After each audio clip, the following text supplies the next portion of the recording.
Do you want to start in the technology field but think you need college or experience? Calm down. In this video, I will show you how you can take the first step the right way, even starting from scratch, without a diploma and knowing nothing about technology. And the best, focused on quick results and using a language that is the gateway to the tech market, Python. I am Jaime Leite, a specialist in technology and digital transformation, and my goal is to help you change your life with technology. Stay with me until the end, because I will give you the most efficient way to get out of zero safely. Let's be straightforward, folks. The tech market doesn't require a diploma. It requires skills. Many people get lost trying to learn everything at once, but the truth is, you only need to start with one point: Python.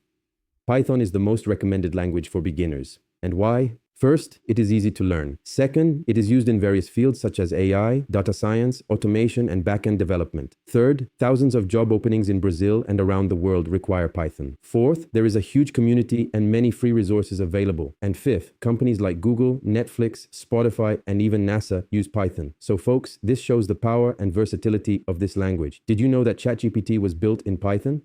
That's right, it was. Mas Jaime, how do I start in practice? Here's a simple and practical step-by-step guide for you to follow. First, choose an introductory Python course, something straightforward, focused on practice, and well supported. When starting your programming journey, it is essential to begin with a course that gets straight to the point. Avoid overly theoretical materials, or those focused solely on reading. The ideal is for the course to have a practical approach, with many exercises, challenges, and small projects. This helps to reinforce the content and prevents the frustration of learning only isolated concepts. Additionally, check if the course offers active support, whether through forums, student groups, tutors, or accessible instructors. Having someone to turn to when a question arises makes all the difference in maintaining motivation and pace. Also look for well-rated, recently updated courses that cover everything from the fundamentals of the language to building complex scripts. Platforms like Coursera, Udemy, Alura, or even YouTube channels can be great starting points, as long as you choose carefully. Starting with a solid foundation will significantly speed up your learning curve. Second, start with simple projects: task automation, basic data analysis, or Telegram bots. After learning the basics of the language, the next step is to put that knowledge into practice with small projects. Don't wait to be 100% prepared. You learn much more by trying to build something real, even with mistakes along the way. Begin with simple and useful ideas. For example, create a script to automate repetitive tasks on your computer, such as organizing files or renaming folders. This will show you how to use Python to solve everyday problems. Another great starting point is exploring data analysis. Take a public dataset, like those from Kaggle or IBGE, and use libraries like Pandas and Matplotlib to extract information and generate simple charts. It's a practical way to understand how Python connects with the real world. If you want something more fun, try creating a Telegram bot that responds to messages, sends reminders, or even collects information from other websites. Projects like this involve various areas: APIs, automation, programming logic, and prepare you for bigger challenges in the future. The most important thing here is not to create something perfect, but to practice consistently and explore different applications of the language. Every project, no matter how small, brings you closer to fluency in programming.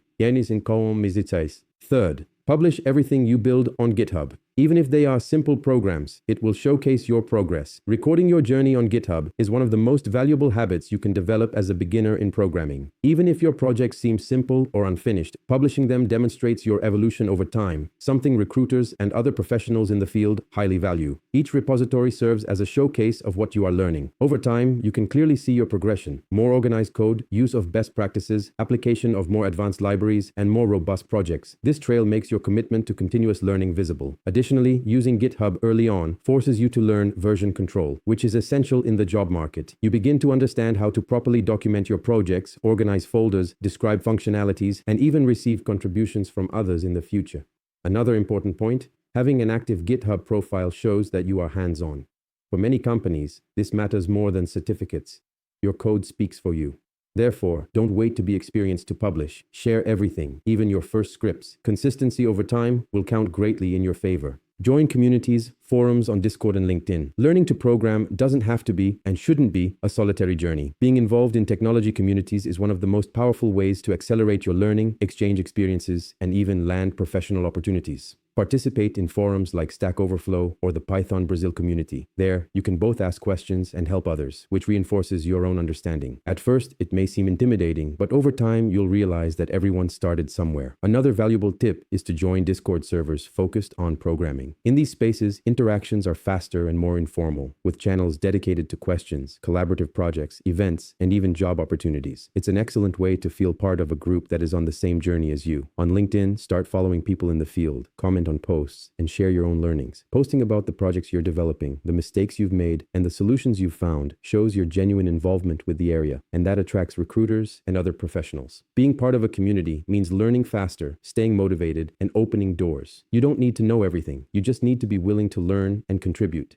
Fifth, consistency. Learn a little each day. It's better to study for 30 minutes a day than 6 hours once a week. When it comes to learning programming, consistency is much more important than intensity. Programming is a practical skill, and like any other, playing an instrument, speaking a new language, or practicing a sport, it requires regular repetition to truly consolidate. Studying every day, even if only for 30 minutes, keeps your mind constantly in touch with the concepts. This prevents you from forgetting what you've already learned, maintains your pace of progress, and helps turn learning into a habit. Over time, this daily effort accumulates and produces exponential results. Conversely, studying many hours in a single day and then going an entire week without touching the subject is usually unproductive. You might even feel like you learned a lot that day, but the brain can't retain that much content at once without reinforcement later. The tip is to create a simple ritual. Set a fixed time, a quiet place, and small goals, like watching a lesson, solving 2 exercises, or reviewing a previous project. This reduces mental resistance and helps you maintain discipline even on the busiest days. Remember, it's not about isolated intensity, it's about smart consistency. It's what separates those who just start something from those who truly progress and finish. And as promised, I want to help you start off on the right foot. In the description of this video, I left the link to a Python course that I confidently recommend. It is an affordable, straight-to-the-point course with support and a certificate. If you're just starting now, this could be your turning point. And remember, don't compare yourself to those who have been ahead for years. Compare yourself to who you were yesterday. The seed you plant today with Python can become your new profession in just a few months. Now there's a special ingredient that will enhance all of this. In the next video of the series, I will explain to you what 70% of tech jobs with the best salaries require. And it's not about programming. The link is in the description. If this content helped you, leave a like and subscribe to the channel. Every week, there's a new video with practical tips to change your life with technology. Thank you for watching. See you in the next video.